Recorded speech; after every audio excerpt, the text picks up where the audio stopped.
Should God's holiness make us fear Him or love Him or both?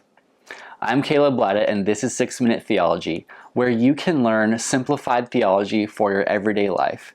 And today we're going to continue our discussion of God's attributes by looking at the holiness of God, one of the most emphasized attributes of God in Scripture. And I'm going to simply offer a definition of God's holiness and then talk about two main aspects of holiness as they are revealed in Scripture. So first, what is God's holiness? God's holiness simply refers to the fact that He is set apart. He is unique.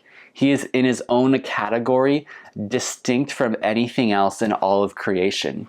And Scripture talks about God's holiness in two main ways. The first of which is His incomparability, and the second is His moral purity. So first, God is completely incomparable. There is nothing else, no one else like God in all of the universe. 1 Samuel 2:2 declares this clearly. It says, "There is none holy like the Lord, for there is none besides you. There is no rock like our God." Just listen to the repetition.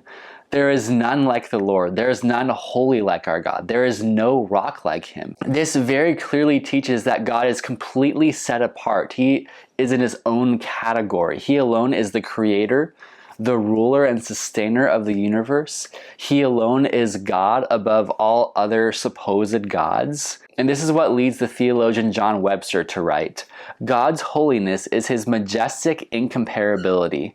Talk of God as holy simply betokens His utter uniqueness, His being as Himself and not another." So God is majestically incomparable. But Scripture also talks about God's holiness as His moral purity. Now, God is so perfect, He is so holy, that not only is there no trace of evil in Himself, but He cannot even dwell in the midst of evil. He cannot even look upon or tolerate evil. Habakkuk 1:13 teaches this very clearly and terrifyingly. It says, "Your eyes are too pure to look on evil.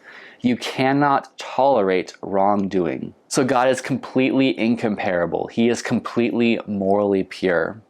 Now I'm going to read a passage in Scripture that conveys these two aspects of God's holiness very vividly and also talks about the type of response that causes in a creature. And this passage is from the book of Isaiah in Isaiah chapter 6. "In the year that King Uzziah died, I saw the Lord sitting upon a throne, high and lifted up, and the train of His robe filled the temple.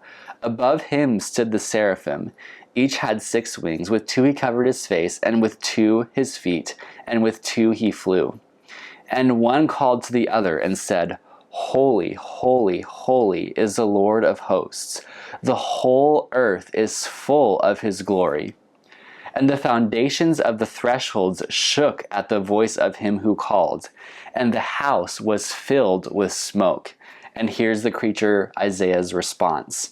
"And I said, Woe is me, for I am lost, for I am a man of unclean lips, and I dwell in the midst of a people of unclean lips. For my eyes have seen the King, the Lord of hosts."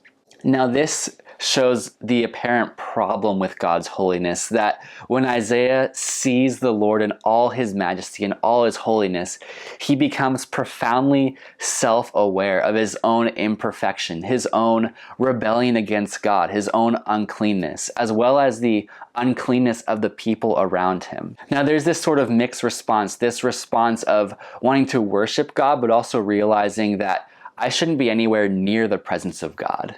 And that's what leads R.C. Sproul to write in his book, The Holiness of God. We tend to have mixed feelings about the holy. There is a sense in which we are at the same time attracted to it and repulsed by it. Something draws us toward it, while at the same time we want to run away from it. We can't seem to decide what way we want it. Part of us yearns for the holy, while part of us despises it. We can't live with it, and we can't live without it. God's holiness is what makes Him truly God. And the puzzling part about God's holiness is part of us wants to worship Him and love Him more because of it.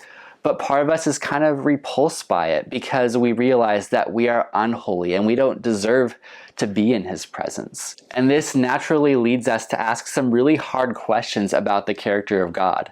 That is, how can God be holy yet still be in relationship with us? Is that even possible? And secondly, we love to declare that God is a God of love, but yet we also have this truth that God is holy.